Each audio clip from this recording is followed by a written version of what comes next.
안녕하세요. 반갑습니다. 오늘 참 행복한 날입니다. 하나님께서 저와 여러분의 가정에 준비하신 하나님의 은혜와 평강이 넘쳐나기를 예수님의 이름으로 축원합니다. 호세아서 8장을 중심으로 제사가 제사 되려면, 은혜가 은혜 되려면 이란 제목으로 말씀을 나누고자 합니다.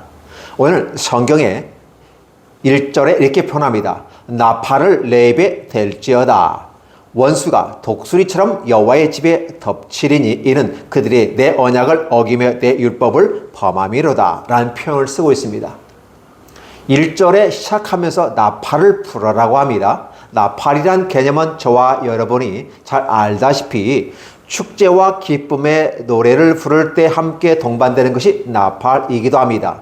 또 반대의 모습 가운데 위기의 상황에 전쟁의 발발이라든지 어떤 사인을 표현하기 위해서 나팔을 불기도 합니다. 그런데 나팔을 내 입에 댈지어다 라는 표현을 쓰면서 결국은 축제와 큰 기쁨의 소식이 이어지는 상태에서 빵빠레가 울리는 소리가 아니라 전쟁의 위기를 알리는 급박한 소리를 내야만 한다는 것입니다. 즉 나팔을 불어서 경각심을 일으켜라는 것입니다. 이유가 뭘까를 생각해 보니까 원수가 독수리처럼 여호와의 집에 덮치겠다.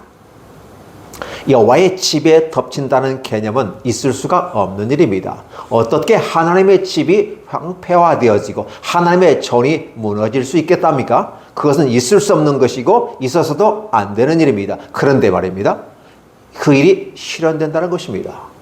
이스라엘에게 하나님이 주신 여호와의 전이 황폐하게 되어지고 오히려 원수가 독수리처럼 덮친다 이 표현을 쓰겠죠.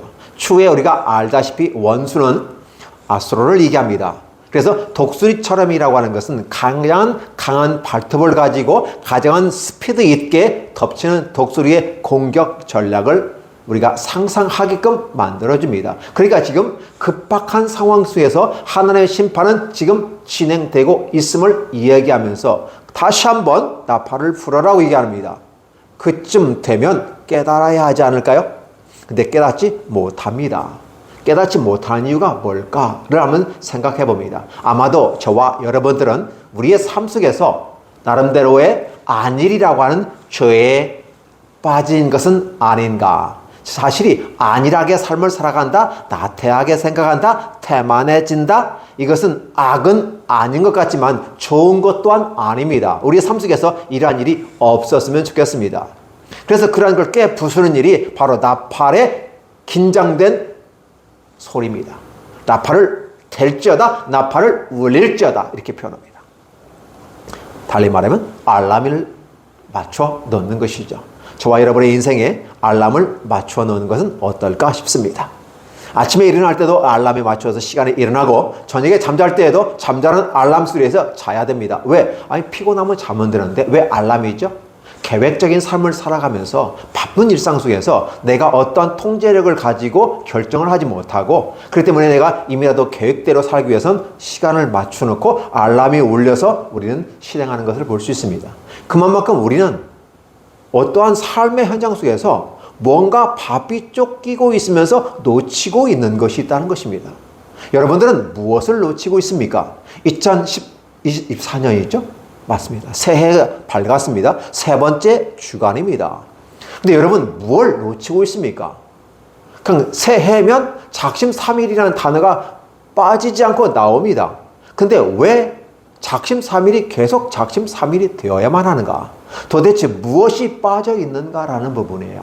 여전히 저와 여러분 속의 마음속에 안일함이, 나태함이 있는 것은 아닌가? 그 나태함의 한 축에서 제사를 살펴보고자 원하는 것입니다.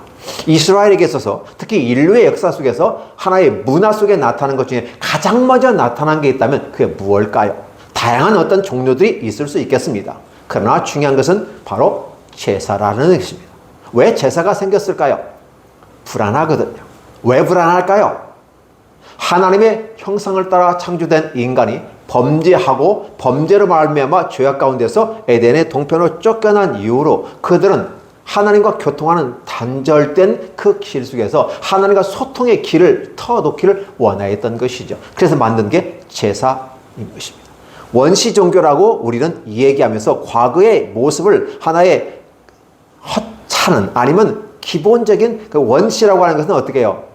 원시라는 개념 속에서 최초라는 개념보다는 좀 무시하는 현대를 더 강화시키고 과거에는 뭐가 무능력했고 부족했고 뭐 진화가 덜 된 것처럼 이야기하면서 원시 종교를 학문에서 쓰기도 합니다. 그리고 우리는 그렇게 말하기도 합니다. 그럼 현대 종교는 더 멋있습니까? 더 고급스럽습니까? 아닙니다.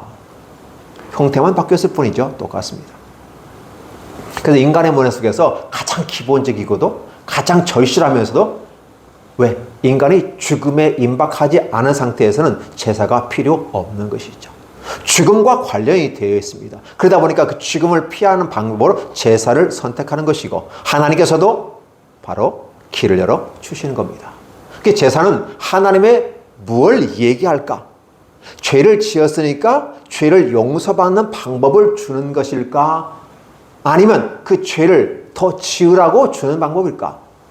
그러나 하나님의 뜻은 우리가 죄를 말미암아 숨어버리는 내가 어디 있느냐? 아담아 내가 어디 있느냐?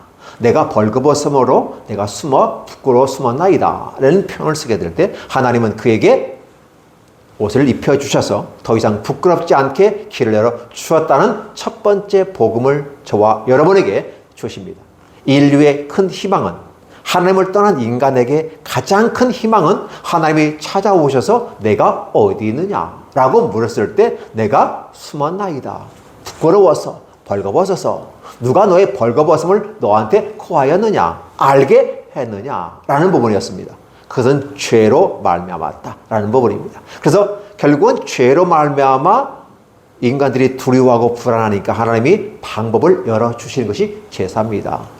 그러면 더 이상 죄를 짓지 않기를 원하는 것이다. 한 번 실수는 병가지상사다. 우리는 이렇게 우리의 잘못된 것을 어떻게 됩니까? 용서하고 덮어주려는 인간애적인 상황이 발생합니다. 그래서 우리는 병가지상사라고 말합니다. 그러나 가능하다면 한 번도 실수 안 하는 것은 더 좋지 않을까? 그렇다고 한다면 인간은 약하고 부족하니까 지을 수도 있고 한 번 정도 실수는 할 수 있다 라고 봤을 때 덮어주는 것은 우리 인간끼리의 어떤 그런 좋은 전통 같습니다. 그런데 그 제사라는 개념은 죄를 더 지게 하기 위한 제사가 아니라 죄를 안 지게 하고 다시 회복해 하는데 목적이 있었다라는 것을 얘기해 주죠. 그러니까 이 제사라고 하는 것은 구약의 제사인데 이 구약의 제사가 그 정상적인 기능을 충분히 하였더라면 더 이상 죄를 짓지 않을 것입니다. 그러나 인간은 오염된 시성으로 하나님 앞에서 쫓겨난 이후로 죄라고 하는 이것을 덮어가는 이 제사의 방법을 통해서 회개하고 다시는 죄 지었지 않으려는 인간의 본연의 아름다운 모습을 가지고 가야만 하는데 여전히 다가온 마귀는 놓치지 않습니다. 한번 잡은 먹이, 한번 타겟을 삼은 그 먹이는 절대 놓치지 않는 것이 독수리처럼 날아와서 낚아채갑니다. 하나님을 떠난 사람들에게 있어서 그들은 악한 사단 마귀의 절대적인 먹잇감인 것이죠. 그래서 다가와서 불안을 조정하고 그 다양한 방식으로 그 불안한 마음을 통해서 만드는 다양한 종교를 통해서 그들이 그 속에서 위로를 받기 원하고 회복되기를 원하는 것인 것입니다. 그러면 기본적인 종교의 모습이 어떤 모습일까요? 그것은 저희 가림막처럼 보이게 됩니다. 그 속에 들어가면 뭔가 안심이 되는 것 같고 그 속에 들어가면 뭔가 안정된 것 같습니다. 그러나 실제적으로 그런가요? 라고 물어봤을 때 그렇지 않다는 것은 저와 여러분이 다 알고 있는 것이죠. 종교라고 하는 것은 문화 속에 만들어진 하나의 문화 형태로서 다가오는 것입니다. 그래서 종교로서는 구원이 있을 수가 없는 것입니다. 문제는 그 종교 속에 있는 제사의 방식이 어떤 의미인가라는 것을 살펴보아야만 하는 것입니다. 여러분들은 제사가 어떤 의미입니까? 제사가 좋은 의미로서의 좋은 전통을 따라 조상을 생각하고 함께 우리는 한 공동체를 이미지를 가지고 가는 그 부분 속에서는 제사는 대단히 좋은 것일 수도 있습니다. 그러나 이 제사가 변질되어져서 어떻게 합니까? 서열 싸움의 한 장이 되는 것입니다. 한 나라가 기호제를 지낼 때 왕이 한 나라를 대신해서 기호제를 드립니다. 기호제는 누가 드립니까? 대표자가 드립니다. 그 대표자는 그 서열 유리가 되는 것이고 그 서열에 따라서 하나의 질서 체계를 유지하는 것을 가지고 옵니다. 그게 제주. 그렇죠? 그래서 원시 시대부터 우리가 폄훼하면서 그 과거 오래된 사람을 원시인 내지 뭐 무능력함으로 이렇게 상징을 하면서 우리 조상들을 우리가 무능력하고 무시해버리는 이러한 처사가 우리의 모습에 너무 있어요. 나하고 너무 오래됐으니까 낡았고 부족한 것처럼 느껴지지만 사실은 제사의 부분에 대해서는 온 인류가 다 똑같습니다. 두려움 앞에서는 온 인류가 똑같습니다. 그런데 제사가 제사의 기능을 잃어버렸습니다. 제사는 외향적인 것은 다양한 종류의 제사가 있고 그 방법에 따라서 이름도 다르게 부를 수 있습니다. 뭐 곡식으로 된 소제도 있을 수 있고 기름을 하든 전제도 있을 수 있고요. 불을 태우는 번제도 있고 즉 방법론에 따른 제사 방법도 있고 그럼 제사 자체의 종류들로 여러 가지가 나눌 수가 있습니다. 근데 문제는 여러 종류가 왜 이렇게 많아? 제사의 종류가 많아? 마치 가난한 집 제사가 다가온다는 것처럼 수없이 제사는 다가오더라는 것입니다. 근데 중요한 것은 제사의 진정한 취지, 제사의 의미는 무엇일까요? 그것은 화합이고 하나가 되는 것이고 회복이 되는 것입니다. 그래서 하나님께서는 아론의 반차를 쫓는 제사장을 세워주셨고 그래서 그 반차를 따라서 1년에 한 번씩 온 나라를 위해서 제사장이 성전에 들어가서 하나님께 죄를 속하는 이런 의식도 합니다. 근데 구약의 역사의 삶의 모습을 보면 결국은 제사가 되었는가? 라고 물어보면 제사는 제사가 되지 않았다. 그러면 제사가 뭐가 됐을까요?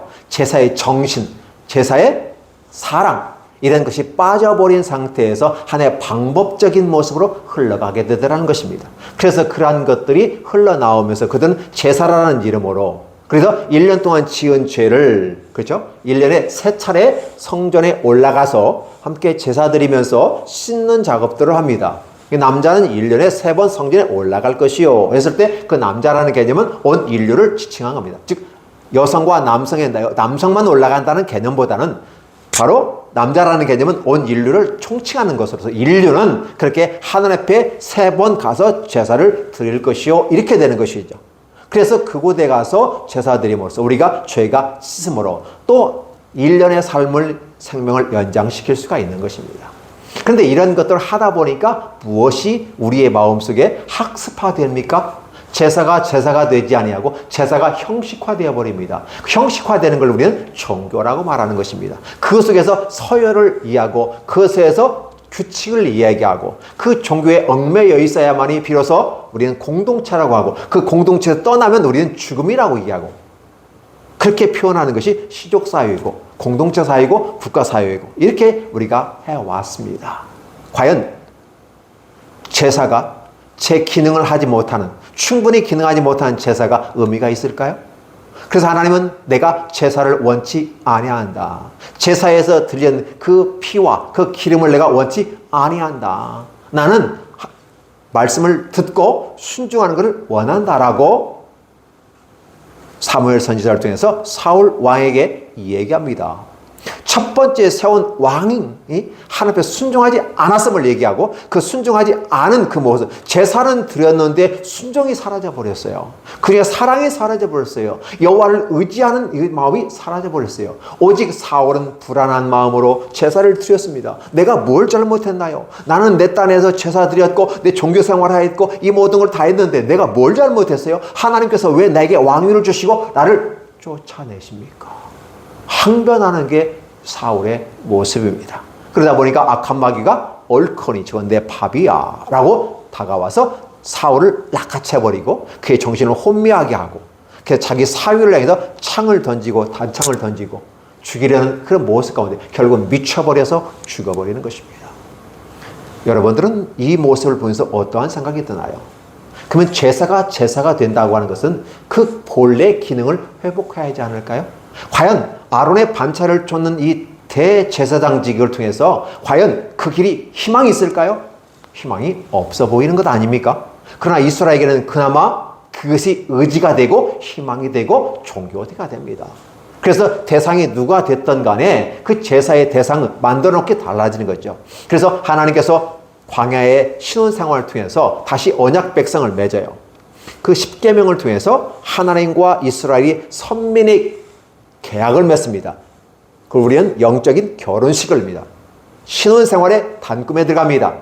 십계명입니다. 언약의 상징입니다. 하나님이 그 언약을 주셨던 것이죠. 그래서 하나님 앞에 순종하고 순종하지 않느냐, 즉 하나님의 안에서 인애와 사랑과 그 순종이 있느냐 어느냐를 십계명을 통해서 이야기합니다. 달리 말하면 십계명은 더하기 하고 빼기라고 제가 말씀을 드린 바가 있습니다. 뭐뭐뭐 하십시오. 하나님을 섬기십시오. 플러스 더하기입니다. 살인하지 마십시오. 간음하지 마십시오. 도둑질하지 마십시오. 탐내지 마십시오. 거짓말하지 마십시오. 빼기입니다. 더하기 빼기입니다. 가장 단순하고 가장 쉬운 것을 우리에게 알려주실 것입니다. 그런데 그러한 모든 것들을 가지고 만 가지의 여호와의 율법이라는 표현을 쓰게 됩니다. 만 가지. 이게 다양한 방식의 말씀을 주셨는데 이것을 이상하게 여기더라. 사실은 말씀은 언약은 하나입니다. 십계명의 정신은 하나님을 사랑하고 인간을 사랑합니다. 그래서 하나님을 사랑하면 어떻게 할 것인가가 1계명에서 4계명 가지고 5계명에서 10까지는 인간을 어떻게 사랑할 것인가 라는 부분이에요. 결국은 핵심은 사랑입니다. 그러니까 제사의 가장 기본은 뭐다? 사랑이다. 인애다. 자비다. 베품이다. 나눔이다. 이렇게 되는 것이죠. 근데 그런 것을 잊어버리고 제사의 기능을 상실해버렸습니다. 그러니까 제사가 어떻게 됩니까? 이제는 하나의 종교화되어지고 형식화되어지고 겉으로는 뭔가 있는 것 같은데 실상은 없는 것 아닌가? 저는 여러분에게 얘기하는 것입니다. 성경도 아무것도 아니다. 가치 없는 것, 생명력이 없는 것, 무의미한 것, 껍데기만 핥아버리는 생활이 종교 생활이라고 우리가 정리를 한번 해보고 싶습니다. 그렇다면 제사로 말미암아 되지 않는 이 일을 하나님께서 하십니다. 구약이라는 것은 다른 말하면 어떻게 표현할까요? 구약의 역사 속에서 제사라는 제도를 통해서 인간을 구원할 수 있겠느냐? 인간이 만든 이런 것들이 때로는 하나님이 주신 이 제사 방법이라 할지라도 과연 하나님이 주신 이 제사 방법과 인간이 만든 제사 방법이 같느냐라는 거예요. 아니, 제사 같은 거 아니에요. 결국은 드리는 거 아니에요? 희생을 드리고 번제를 드리고 다 드리고. 아니, 가인도 하나님께 제사 드렸는데 아벨도 제사 드렸는데 이게 제사의 시초 아니겠습니까? 가인의 제사는 하나님이 거절하셨습니다. 아벨의 제사는 하나님이 받으셨어요. 똑같은 제사 같은 느껴지지만 제사가 달라요. 어떻게 차이가 있습니까? 하나님이 원하는 제사를 드리는 겁니다. 늘 얘기하는 것은 과연 우리는 하나님 앞에서 제사의 주 메인이 그 메인이 누구이냐? 하나님께서 원하시는 방법과 하나님이 일러주신 그 로드맵을 따라 가서 제사를 하는 것이냐? 아니면 인간이 만든 그 문화와 그 종교 속에서 형식 속에서 자신들의 그 억울함을 아니 자기의 그 불안함을 감추려는 그 모습으로 제사를 드리냐는 데 차이가 있다는 겁니다. 가인은 자신의 방법이에요. 그러니까 하나님과 관련 없이 하나님의 뜻대로 아닌 자신의 방법, 인간의 문화와 자기 형편을 따라서 제사 드리는 것을 가인은 선호하였고 하나님은 분명하게 의미를 전달했습니다. 그러한 제사는 NO라고 샘플링해서 잘못된 샘플을 지적해 줍니다. 그렇다면 가인의 제사는 하나님께서 원하지 않는 것임을 분명하게 보여줬다면 아벨의 제사는 내가 원하는 제사다. 그는 피의 제사고 결국은 이 제사라는 개념은 죄를 씻는 것인데 앞으로 어떤 지금은 양의 모습으로 피를 흘리지만 그 양 대신 어린 양 대신 메시아가 오셔서 진정한 십자가에서 피를 흘리기까지 인류에게는 제사 방식을 통해서 구원의 길을 열어갈 거다. 그런데 아론의 제사장의 반차를 쫓는 이유는 바로 그 제사의 정신을 따라 가게 되면 그 제사의 정신이 사랑인데 그 사랑의 정신이 회복되면 인간은 살아날 것이다. 그런데 아론의 반차를 쫓는 수많은 방법과 절차를 통해서 아무리 제사를 잘 드리고 연구를 많이 하고 제사의 종류가 어떻고 떠버리게 되면서 방법은 이렇게 되고 제사법은 어떻고 떠버리게 되지만 그러나 그의 사랑이 빠져버리면 아무것도 아님을 얘기합니다. 제사가 충분히 그 기능을 그 의미를 그 취지를 활용하지 못하면 의미가 없습니다. 하나의 문화의 형태로 하나의 종교 형태로 하나의 형식적인 것으로 이것이 흘러가면 나중에 휴먼 스탠다드, 인간의 규칙에 의해서 만들어진다. 그럼 그런 것으로 구원받을 수 없는데 마치 human standard, 인간의 규례, 인간의 규칙을 통해서 마치 구원이 이루어지는 것처럼 예수님께서 오셨는데도 불구하고 인간의 규칙을 가지고 따질 때 예수께서 그 말합니다. 나는 너희의 규칙을 따라 행하지 않는다. 라는 것입니다. 하나님께서 그걸 원하지 않는다라고 표현하는 것입니다. 내가 진정 원하는 것은 현장에서 가늠하다 잡혀온 이 여인이 어떻게 되기를 원한다? 용서받기를 원한다. 나도 너를 정죄하지 않겠다. 다시는 죄를 범지 말라. 이 죄를 범하지 말라라는 말은 하나님을 사랑하고 이웃을 사랑하다. 죄를 짓는다고 하는 것은 바로 자기 자신에게 죄를 짓는 거고 이웃에게 죄를 짓는 것입니다. 더 나아가서 먼저는 하나님께 죄를 범하는 것이죠. 그래서 주님께서 나도 너를 정죄하지 않을 테니까 다시는 죄를 범치 말라. 즉 하나님 앞에 회개하고 돌아서서 회복이 되어지고 그런 말미암아 너와 네 이웃에게 죄가 다 씻어지기를 원하고 다시는 죄를 범치 함으로써 정결한 모습으로 살아가는 것이다. 그게 바로 사랑하는 것이다. 그게 바로 이웃을 사랑하는 것이고 하나님을 사랑하는 것이라고 주님이 가르쳐 주시는 것입니다. 그런데 이 호세아서는 어떻게 됩니까? 지금 나팔을 댈지어다 전쟁이 일어날 것이고 환란이 일어날 것이고 정치적으로 종교적으로 하나님이 심판할 거라는 생을 계속해서 이야기합니다. 뭐뭐 때문에 뭐뭐 할 거다. 뭐뭐 때문에 뭐뭐 할 거다. 뭐뭐 때문에 뭐뭐 할 거다. 이 구조가 이 8장 전체를 다 지배하고 있어요. 그렇기 때문에 인과성의 원리예요. 뭐뭐 했기 때문에 그래서 했다. 인과적인 추론을 통해서 분명하게 하나님이 심판하시는데 항변할 수 없는, 거절할 수 없는 유구무원이거늘 입이 있는데 말을 못해. 왜? 분명한 원인과 결과로 말미암아 하나님은 정확하게 찍어주기 때문에. 이게 호세아입니다. 하나님은 사랑이시다라고 말한 호세아는 사랑에는 책임이 따른다라고 강조하게 되는 것이죠. 그래서 사랑은 받는 것도 중요하지만 주는 것도 중요하고 주고받으면서 그에 대한 책임이 분명하게 따라야 되는데 이스라엘에서는 책임이 없어. 왜? 형식과 가식과 그죠? 허세가 난무하니까 이 표현을 쓰게 되는 것이죠. 결국은 이스라엘에게서는 제사는 의미가 없다라고 말하는 것입니다. 그 지금 이 상태에서도 내가 원하는 것은 뭐다? 나는 자비를 원하고 제사를 원치 않는다. 수양의 기름을 원하지 않고 나의 말을 청종하는 것을 원한다. 이 말이 무엇일까요? 구약과 신약은 다른 것 같지만 사실은 하나의 맥이 흐르고 있습니다. 구약에도 지금 제사를 얘기하지만 사랑이 없는 제사는 의미가 없다. 그래서 이제는 구약의 모습을 전통으로 바꿔보니까 시간적인 역사의 흐름 속에서 구약은 이미 기능을 상실했다. 그래서 앞으로 이제 진짜 아론의 제사장을 직이 아니라 앞으로 오실 평강의 왕인 멜기세덱의 반차를 쫓는 한 제사장이 올 건데 그 제사장이 그 문제를 해결할 거야. 즉 인간의 문화 속에 만들어진 아론의 반차를 쫓는 아니 이것 자체도 하나님께 주신 제사장직이거든요. 그럼에도 불구하고 그든 제사를 어떤 식으로 지었느냐? 죄를 위한 제사로 만들어버리는 것입니다. 원래 죄가 없어지는 제사가 제사입니다. 그런데 죄를 짓기 위한 제사예요. 무슨 말입니까? 내가 죄 짓고 회개하면 되지. 그러니까 어떻게 돼요? 죄에 대한 경각심도 사라지고 태만해지고 안일해집니다. 죄 지으면 뭐 하면 되죠? 가서 제물 드리면 돼요. 그렇죠? 돈 부자는 소 드리고 양 드리면 돼요. 그렇죠? 그걸로 다 이렇게 제물로 다 돼.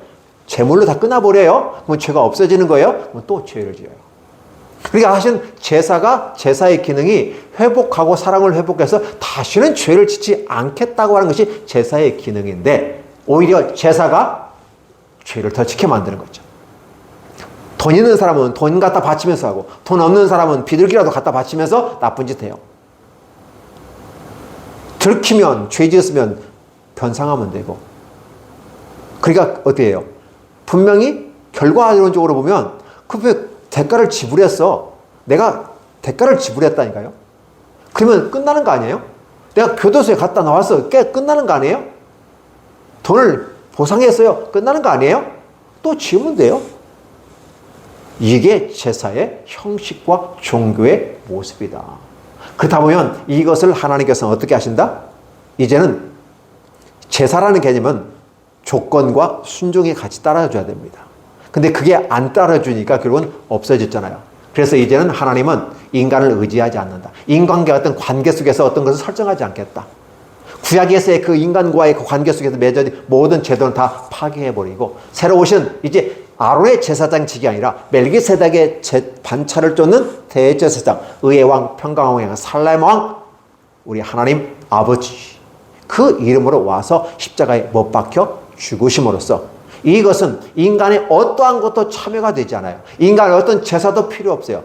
직접 그분이 제사장이 되면서 그 자신이 제물이 돼요. 세상에 그런 건 없잖아요. 분명히 구약에는 제사장이 따로 있고 제물이 따로 있습니다. 그런데 멜기세덱의 반차를 쫓는 그 제사는 그분 자신이 제사장이면서 그분 자신이 제물이 되어져서 하나님 앞에 드려지는 모습이 돼요.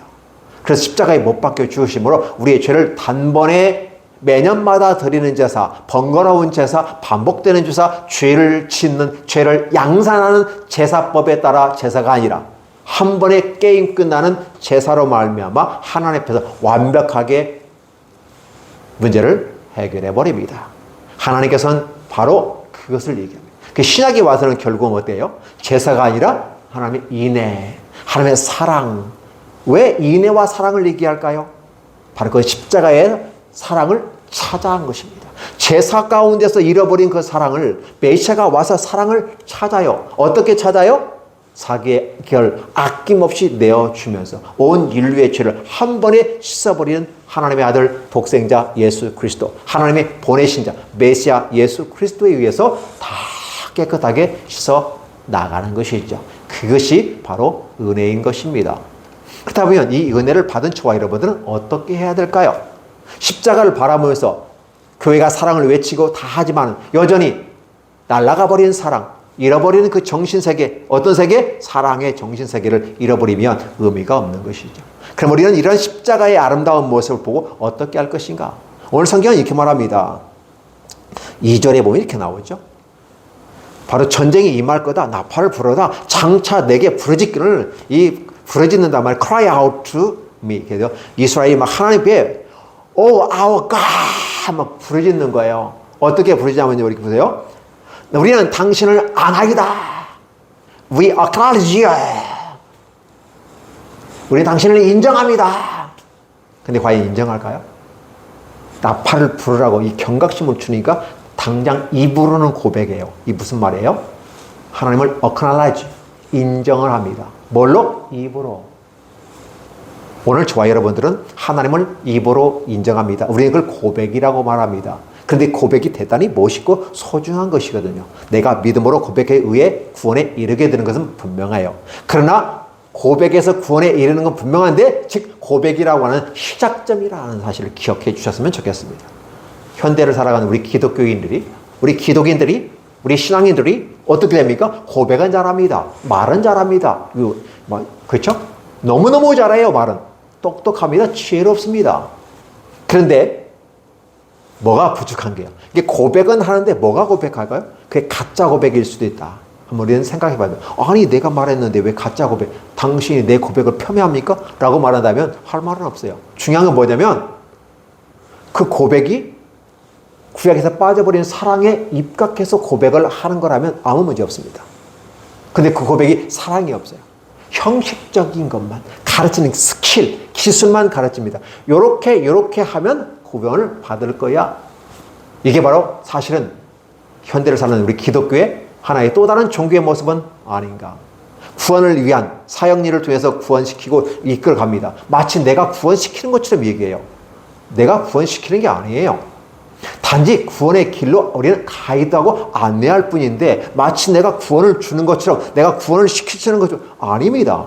그렇게 오해하면 큰일 납니다. 그게 현대판의 기독교의 종교 생활이고 그렇게 마치 형식적인 장로가 되고 목사가 되고 권사가 됩니다. 형식화되어졌습니다. 목사가 괜히 멋있어 보이잖아요. 앞에 서서 설교하고 나가니까. 저 장로 권위가 있어 보이잖아요. 직함을 받습니다. 계속 올라가기를 바라면서 그들의 어깨는 뽕이 높아지기 시작합니다. 근데 그 안에 뭐가 없어요? 사랑이 없어요. 사랑을 외치는데 사랑이 없어요.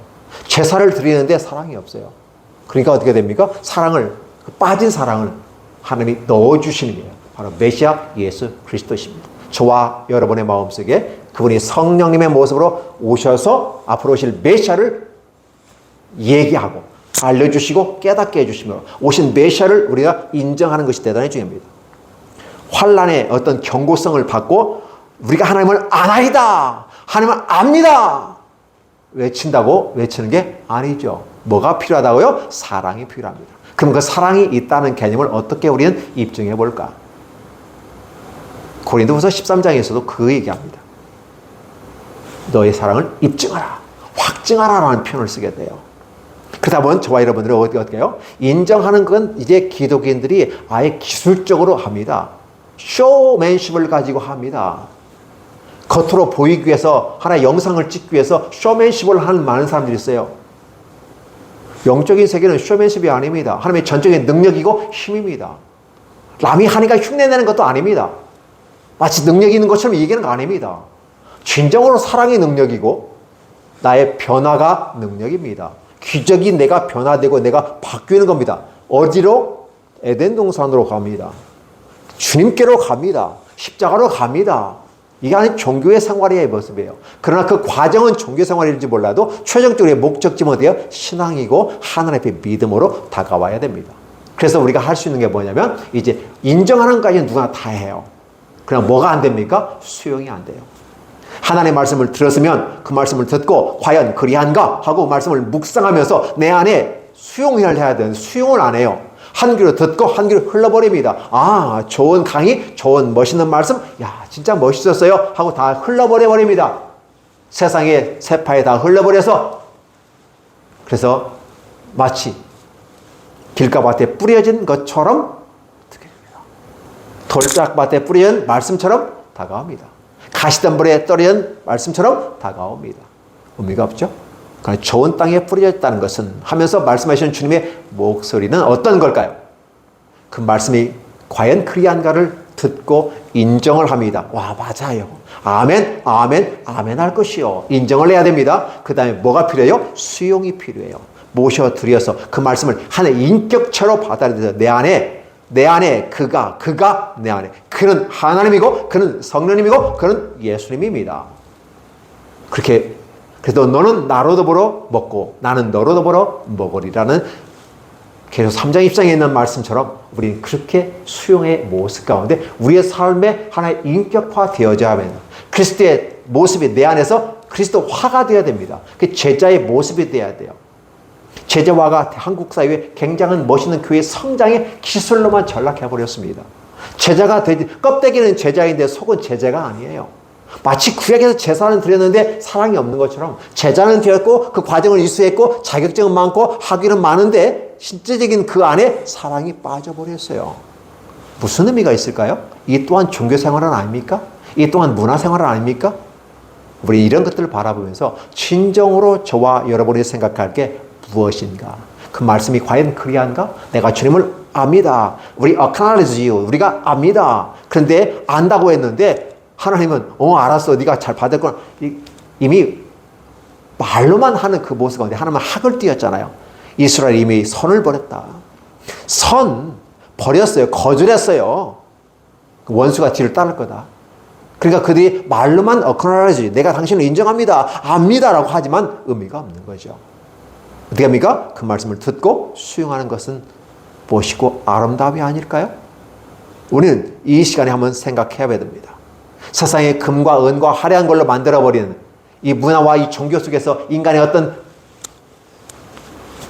인조화된, 조직화된, 구조화된 시스템 속에서 바벨탑처럼 쌓여버리는 이런 것이 과연 종교로 남았고 문화로 남아있지는 않습니까? 그 속에 과연 무엇이 있습니까? 껍데기만 남은 건 아닌가요? 하나님이 떠나는 그 자리는 죄악의 자리이고 온상의 자리이고 그저 시커먼 자리입니다. 어둠의 자리입니다. 그것을 우리는 회복을 해야 되는 것이죠. 그 안에 뭐가 들어오면 됩니까? 사랑이 들어옵니다. 사랑은 곧 작은 등불 하나가 온 세상을 밝히는 것처럼 촛불은 밝혀지는 것입니다. 이 정치적 용어가 촛불이 아니라 진정한 작은 불 하나가 이 세상을 밝히는 것처럼 그 사랑이 곧 불꽃이 사랑이죠. 불꽃처럼 타올라라고 하는 것은 멋지게 화려하게 삶을 살아라고 강조하는 것도 있지만 불꽃이라는 개념 속에는 바로 심판의 의미도 있지만 그 심판과 사랑이 같이 있어요. 십자가에는 결국은 심판과 사랑이 같이 붙어 있는 게 십자가이기 때문에 오늘 저와 여러분들이 그 사랑을 회복하는 것이 대단히 중요하다. 그렇죠. 근데 그 회복 속에서 결국 뭐예요? 인정하고 고백하는까지는 다 멋있는데 그 말씀을 받고 순종하는 모습은 어떨까? 오늘 하나님의 말씀을 듣고 우리의 마음속에 그 말씀을 받아들입니까? 그리고 그 말씀을 받아들여서 내 삶에 적용해 봅니까? 마치 금덩어리, 은덩어리 내 몸에 장이고 내게 저장하는 것처럼, 내 통장에 저장하는 것처럼, 통장에 그 기록이 남아있는 것처럼 내 마음에 하나님의 말씀을 기록하십니까? 그리고 그 말씀을 적용하는 삶이 사랑을 실천하는 것입니다. 그래서 오늘도 우리는 그 주님의 인도하심을 따라 순종해 나아가며 말씀을 실천하는 것이 진정한 사랑의 모습은 아닌가? 아니, 하나님은 그 길을 원하신다는 사실을 일러줍니다. 그래서 오늘 제목에서 말하는 것처럼 어떻게 됩니까? 제사가 되려면, 은혜가 되려면, 은혜는 있는데 행실이 따라주지 않고 사랑의 실천이 없으며 그 사랑이 실현되지 않는다면 또한 껍데기는 아닌가? 기독교가 기독교여서 좋지만 기독교가 그 사랑의 알맹이를 잃어버린다면, 껍데기에 불과하다면 다른 종교와 기타 다른 어떤 우상과 뭐가 다르겠는가? 하나님은 오늘도 요구하시는 것입니다. 너와 내 안에 사랑의 아름다운 계약 관계를 회복하자. 그래서 예수 그리스도께서 십자가에 못 박혀 죽으시고 난 다음에 그 십자가는 곧 심판이면서 사랑의 결정체로 두 양면의 심판과, 그렇죠, 하나님의 공의적 속성과 하나님의 어떻게 돼요? 사랑의 속성이 양립하는 게 십계명입니다. 그래서 최종적인 이 사랑의 완벽한, 그래서 주님께서 십자가에 못 박혀 죽으시면서 내가 다 이루었다. 무엇을 이루었을까요? 인간의 마음속에 비어있는 그 공간에 하나님의 사랑을 확 집어넣어 버렸습니다. 무엇으로? 하나님의 그한 사랑으로. 그걸 어떻게 입증합니까? 성령이 우리에게 다가오셔서 우리가 고백하고 인정하고 그분을 우리 마음속에 모셔들면서 그분과 인격화된 삶을 살아가게 될 때 바로 우리는 하나님의 사람이고 우리는 신앙인이고 그리스도인인 것입니다. 기독교인은 아니고 기독교인이 아니라 신앙인이 되고 기독인이 되고 그리스도인이 됨으로써 우리의 아름다운 모습으로 성장하기를 예수님의 이름으로 축원합니다. 기도합니다. 하나님 고맙습니다. 감사합니다. 이 성경을 통해서 하나님의 무한한 사랑과 역사의 현장 속에서 어떻게 진행되어졌는가를 보여주고 그 가운데 핵심인 그 귀한 사랑이 빠져 있음을 오늘도 우리의 삶을 살아가면서 인생을 살아가면서 신앙생활을 하면서 우리 안에 사랑은 얼마만큼 충전되어졌는지 성령 하나님의 인도하심 속에서 우리 안에 어떻게 성령 충만을 유치하는데 사랑이 빠져 있는 종교생활하는 기독교인은 아닌가? 이제는 그 기독교인의 탈을 벗어버리고 기독인으로서 신앙인으로서 그리스도인으로서 성령 충만을 소리만 외치는 것이 아니라 진정 사랑을 드러내는 실현해내는 확증하는 아름다운 모습이 될수록 축복하여 주시옵소서. 예수님의 이름으로 기도하옵나이다. 아멘.